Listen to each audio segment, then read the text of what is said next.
Hey everyone, welcome to this episode of the Gym Beginner Series. I'm going to show you how to make a high quality protein shake.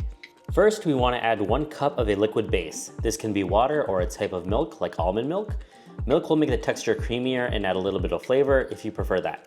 And I'm going to be going with almond milk. I'm going to add the milk to the blender.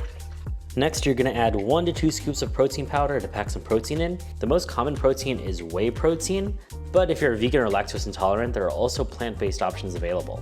And many proteins are gonna offer plenty of protein per serving. So for 1 scoop here, we're getting 24 grams of protein. So for 2 scoops, we're getting 48 grams. Just find your little scooper. So let's just toss this in here, and then 1 more. Now let's add in 1 cup of fruit, such as berries or bananas. Here I'm gonna use strawberries. And you can use frozen fruit if you want the shake to have an icy and chilled texture like a smoothie, or you can use fresh fruit and add some ice. Next, we're gonna add in 1 handful of veggies, such as spinach or kale. Here we're gonna use spinach. So like 1 good handful, toss that in there.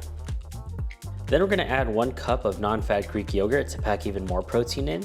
For 2/3 of a cup of this Greek yogurt, you're gonna get 18 grams of protein. So if you do some math, 1 cup will give you 27 grams of protein. So we're gonna add that in here. Finally, we're gonna add some healthy fats in there in the form of 1 tablespoon of nut butter or chia seeds. I'm gonna be using almond butter. 1 tablespoon of nut butter here.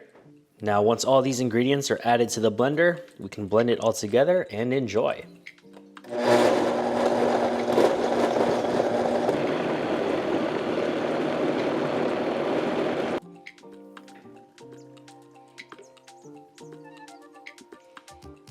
And if you're curious, the amounts we produce is roughly around 20 ounces.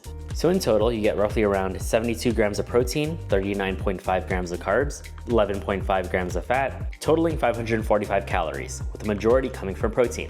And you can portion this out in half, perhaps 1 after your workout, and the other as a nighttime treat. The protein we added in here is a type of supplement, and in the next video, I'm gonna give an overview of the most common supplements used in the gym.